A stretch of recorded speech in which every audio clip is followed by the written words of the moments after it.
वज़ीर आज़म का दौरा है कि MQM में कुछ वो कहते हैं जी हमें हमारे वादे पूरे करें जो सिंध से रिलेटेड है, हम आपसे वजारतें नहीं लेना चाहते। ये तादम तहरीर गुफ्तगू है। बिस्मिल्लाहिर्रहमानिर्रहीम। काई साहब देखें, ये इत्तेहाद जो हुआ है ना हुकूमत चलाने के लिए हुआ है। एक तो अपोजिशन जमातें जो थी उस वक़्त की, जो आज की हुकूमत है, ये सारे इन पर अरब करप्शन के केसेस हैं। उससे बचने के लिए, NRO लेने के लिए और इमरान खान को निकालने के लिए हुआ है। अब जो हमारी इतला है कि MQM ने कहा जी पीपल्स पार्टी ने हमें चीट किया है। इन्होंने कहा था कि बल्दियाती आर्डिनेंस में तरमीम करेंगे, कराची का मेयर और हैदराबाद का हमें देंगे, उसको नहीं कर रहे और हम वजारतें नहीं ले रहे। और शहबाज शरीफ से भी सख्त नाखुश हैं कि आपने तकरीर में जो हमारे साथ एग्रीमेंट किए थे वो पूरे नहीं किए। तो मुझे लगता है ये फिल्म नहीं चलने वाली। अभी तक जो इतला है कि आसफ अली जरदारी साहब ने भी खाली वजारतें नहीं मांगी, उन्होंने कुछ ओहदे जो पुरकशिश ओहदे हैं, जो मुल्क में अरबों रुपए की डिसीजन मेकर होते हैं, उन पर मांग लिया। तो अब शहबाज शरीफ के लिए मुश्किलात हैं। अगर वो पीपल्स पार्टी को मुतमिन करते हैं तो मौलाना फजलुल साहब नाराज़ होते हैं, वो उनको मुतमिन करते हैं तो MQM नाराज़ होती है, MQM को राज़ी करते हैं तो बाप नाराज़ हो जाती है, बाप को राज़ी करते हैं तो अख्तर महंगल हो जाते हैं। तो इस वक्त थोड़ी सी ना मेरा ख्याल है कि मौजूदा हुकूमत आते ही ना सर मुंडाते ही ओले पड़ गए। वो आपने पेंशन में इजाफा कर दिया, वो पैसे अब दे नहीं सके। तो दूसरा, उन्हें एक प्रॉब्लम आ गई है कि नवाज शरीफ ने उन्हें हुक्म दिया है कि मुझे नहीं पता मैं आ रहा हूँ, ना मैंने जेल जाना, ना मैं अदालतें मानता हूँ। अच्छा भट्टी साहब, एक खबर और भी है, ये कुछ 15 कह रहा है, कोई 20 कह रहा है। मलिक साहब आपकी तरफ भी आता हूँ कि जी वो पीपल्स पार्टी कहती है 15 से 20 हल्कों में कौमी असम्बली के मरसद सीट एडजस्टमेंट करें, और हमारे जो स्टाल वार्ड्स हैं, कायरा साहब हैं और लोग हैं, परवेज लश्कर साहब तो खैर, तो उनको सीट एडजस्टमेंट करें और 20 नीचे सीटें ज़ाहिर MPA की, और वहाँ पे एडमिनिस्ट्रेशन हमारी मर्जी की होगी।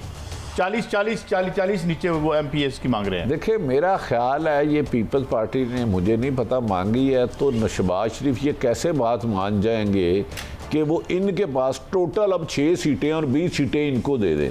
तो वो तो अगले अपने सियासत में खुदकशी कर लेंगे। आगे इमरान खान बहुत तेज़ी से पॉपुलर होता जा रहा है। ऐसे में दूसरी तरफ जो उनके लोग हैं, कमर दिमाग कह रहा, हमारे दोस्त हैं, भाई हैं, उनके मुकाबले पे जो जीता क्या उसको सरेंडर कर लेंगे। तो मेरा ख्याल है ये जो इमरान नवाज शहबाज शरीफ साहब ने हुकूमत बनाने के लिए वादे वलीद किए थे वो शायद पूरे ना कर सकें, जिस किस्म के हालात शुरू हो गए हैं। मलिक साहब, असल में जो फड्डा है ना वो पीपल्स पार्टी और MQM का जो अंदर स्ट्रेस है। जब इन्होंने फैसला किया था ये इसी तरीके अदम एतमाद में कि हम पीपल्स पार्टी और MQM एक होने लगी है, और आपको ये मैं पक्की खबर देने लगा हूँ, बेशुमार MNA MPs ने बड़ा एहतजाज किया था विद इन द पार्टी कि हमारा जो नेचुरल क्लैश ऑफ इंटरेस्ट है वो नून के साथ नहीं है, हमारा natural clash of interest Sindh में MQM के साथ। अब लड़ाई क्या है? लड़ाई ये है कि MQM का मसला है कि उनको जो कंफर्ट चाहिए, जो उनको फ़ायदे चाहिए, वो है अपना पीपल्स पार्टी से चाहिए, सिंध हुकूमत से। ये साहब बैठे हैं सेंटर में। अब नून के लिए कुछ कंफर्ट जोन जरूर बनता है MQM के लिए, क्योंकि उनका क्लैश नहीं है, उनको पंजाब में थ्रेट नहीं है। अब मुझे बता दें कि वो पीपल्स पार्टी किस तरह शहबाज शरीफ साहब को वो ताकत दे दे कि आप अपनी वजारत उज़्मा संभालने के लिए, अपनी सियासत के लिए आप पीपल्स पार्टी की गर्दन काटें। तो ये भट्टी साहब वाली बिल्कुल बात सही है। ये एक ऐसा अनोखा काम है कि अगर वो इधर से MQM को कंफर्ट में लाते हैं तो पीपल्स पार्टी अनकम्फर्टेबल हो जाती है, अगर वो पीपल्स पार्टी की तरफ जाएंगे तो MQM अनकम्फर्टेबल हो जाएगी। इसका कोई सोल्यूशन नहीं है। बट साहब, मैं ये सुन रहा हूँ कि ये पीपल्स पार्टी के साथ भी के काफ से भी पंजाब में राब्ते हैं, इसमें कोई क्रेडिबिलिटी है? देखें, जो इब्तदाई इतलात आ रही हैं, आपको पता है सियासत में कोई बात भी कहना हतमी नहीं है। इत्तेहाद जिस मकसद के लिए बना था वो बज़ाहिर इत्तेहादी जमातें कह रही हैं चलता हुआ नज़र नहीं आ रहा। जो हमसे ऑफ़र की गई थी, हमसे वादे वलीद किए गए थे, इन्होंने पहले दिन ही अपनी वज़ीर आज़म मोहतरम शहबाज शरीफ ने तकरीर में उनका जिक्र ही नहीं किया। तो नाला हैं वो, ऊपर से अवाम का माहौल अलग है, इमरान खान आ रहे हैं। तो मेरा ख्याल है कि शहबाज शरीफ साहब को 13-14 जमातों को साथ लेके चलना खासा मुश्किल होगा। जैसे देखें ना, सिंध में MQM तो डे फर्स्ट से करिए सिंध कराची को और सूबा अलग बनाओ, तो सिंध की तो वो मानेगी नहीं पीपल्स पार्टी।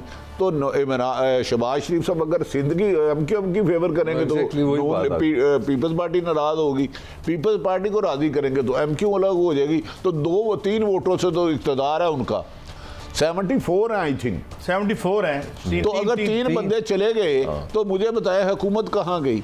फिर सिवाय इलेक्शन के तो कोई ऑप्शन ही कोई नहीं रह जाएगी। लेकिन मैंने भट्टी साहब एक और भी बात सुनी है और वो ये है, मलिक साहब आप फरमाइएगा कि इवन मुस्लिम लीग नून के अंदर भी कुछ तजादात मौजूद हैं। मिसाल के तौर पे एक खबर ये भी आ रही है कि अब शहबाज शरीफ साहब कहते हैं कि 1.5 साल चले, जबकि मरीम साहबा और नवाज शरीफ साहब का ख्याल है कि ये बिल्कुल ख़त्म हो और हमें पिछला मलबा भी हम पे ना पड़े, अगला हम बजट भी हम ना बनाएं। उधर से जो जरदारी साहब हैं वो भी नहीं चाहते, भाई उनके लिए तो विन विन सिचुएशन है ना। वो कहते हैं भाई बनाओ बजट, हम तो वजीर भी नहीं देंगे, हम आपका जो पिछला भी सारा है बैगेज है आप लें। और तो ये कुछ कंपनी चलती नजर आती है। कंपनी चलेगी, मैं किस तरह चलेगी? देखें इनका कॉमन फैक्टर आप देखें क्या था। कॉमन फैक्टर था इमरान खान। ये कोई नज़रियाती तौर पे इकट्ठे नहीं हुए। इनको ये ना समझे कि हम 3 बड़े समझदार हैं, हमें पता चल गया इनके क्लैशेस हैं, इनको सब पता था। मगर हर इंसानी जो नेचर है, हमारी जो अनफॉर्चुनेट चीज़ है, हमारी सियासत में ना आइडियोलॉजी है, ना कोई नज़रिया, ना हमारी डायरेक्शन है। तो पहले सबका एक ही कंसेंसस था कि सबको एक भूख लगी थी, वो भूख थी किस तरह इमरान को निकालना है, इमरान को बस निकालना है, इमरान को निकालना है। मैं उस बहस में नहीं जाता, उसके पीछे भी आप एहतसाब कह सकते हैं। अच्छा, जब इमरान खान का फैक्टर निकला है तो देखें ये फीलिंग आनी शुरू की। अब मैं आपको इसका दूसरा यू टर्न खुद लेने लगा। मुझे लगता है जूं इमरान खान की पॉपुलैरिटी होगी, ये फियर फिर इन बारों को इकट्ठा रखेगा। ये मेरी, आपको लगता है उनकी पॉपुलैरिटी बढ़ेगी? मुझे लगता है, क्योंकि इमरान जितने एग्रेशन में जा रहा है, हर रोज जलसा, इधर जलसा, अगला एग्रेशन जो है उनकी बॉडी में, भट्टी साहब मैं पूछूं इनसे, भट्टी साहब उनकी बॉडी में जो एग्रेशन था वो खामोशी है और बनिस्बत जिस तरह पहले वो एकदम आउट कराई आती थी इस तरह नहीं आ रही उनमें। हाँ, लेकिन वो प्लानिंग बड़ी कर रहे हैं कि अब मैं जलसा लाहौर में करूंगा, वहाँ सरप्राइज दूंगा, वहाँ इस तरह से फिर कुछ तब्दीली आई लगती है आपको उनमें? ये है कि इमरान खान को भी ये ख्याल है कि ये कंपनी चलेगी नहीं जो हुकूमत है। जितने वादे मौजूदा इत्तेहाद को हुकूमत करने के लिए बनाए गए हैं, दूसरा जब वो हुकूमत गई और लोग बाहर आ गए, इमरान खान समझते हैं अगर मैं 3 माह में इलेक्शन करा दूं तो मुझे कोई शिकस्त नहीं दे सकता। अगर जितना डिले होगा मेरा सियासी नुकसान होगा। वो जो नैरेटिव एंटी अमेरिका है ना, वो बहुत बेहतर तरीके से लोगों ने उसको कैरी कर लिया है। तो इमरान खान साहब की अब एक ही कोशिश है, वो जलसों से बाज नहीं आएंगे। उनकी जमात में भी ये खासा इख्तलाफ राय था कि मुकम्मल इस्तीफ़े ना दिए जाए, असम्बली में टफ टाइम दिया जाए।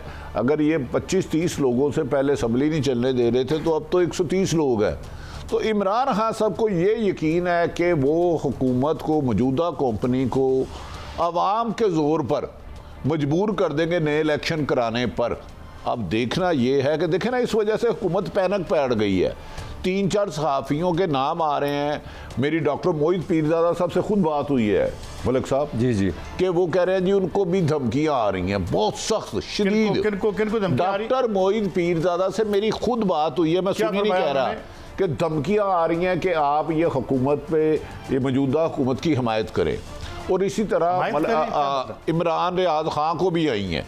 तो ये अब हुकूमत पैनिक हो गई है। जल्दी से FIA के अफसरों को बदल दिया गया और कुछ सहाफ़ियों पर और इमरान खान के खिलाफ हार की मुबैना तौर पर जो खबर है, इंक्वायरियाँ शुरू करी जा रही हैं कि वो चाहते हैं मौजूदा शहबाज शरीफ के इन्हें मुख्तलिफ केसों में फंसा के इतना उजाल दिया जाए कि ये इंतहाबी या एहतजाजी मूवमेंट चला ना सके।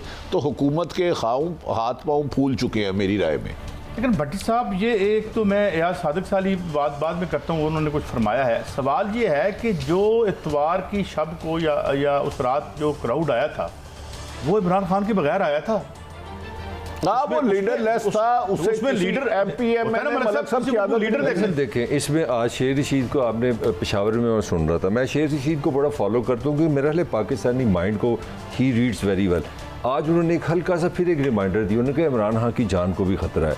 तो वो जो एक इमोशनल माइंड बना रहे हैं उसमें यह है कि आपने बहुत बड़ी सुपर पावर से भी लड़ाई ले ली, आपकी जान का भी खतरा है। तो मुझे लगता है कि वो अपने कार्ड्स बड़ी इमोशनल जो चार्ज करने के लिए बड़ी तेज़ी से आ रहे हैं आगे, लग रहा है मुझे ये लग रहा है। मगर इसके साथ मैं आपको खबर दे दूं, हुकूमत इतनी बेवकूफ़ नहीं है, हुकूमत किसी कीमत पे इलेक्शन नहीं कराएगी जब तक वो जैली हो या असली हो, वो कागज़ों में कहीं ना कहीं गद्दारी को साफ करेगी। ये मैं आपको खबर दे रहा हूँ। वो सर जोड़ के बैठे हुए हैं। नहीं, मेरी बात आप सुन लेना, वो इतने बेवकूफ़ नहीं है कि इमरान खान के फंदे में फंस जाए, 3 महीने के बाद लोगों को गद्दार करके इलेक्शन में नहीं जाएंगे इसके बगैर। मैं ये आपको खबर दे रहा हूँ।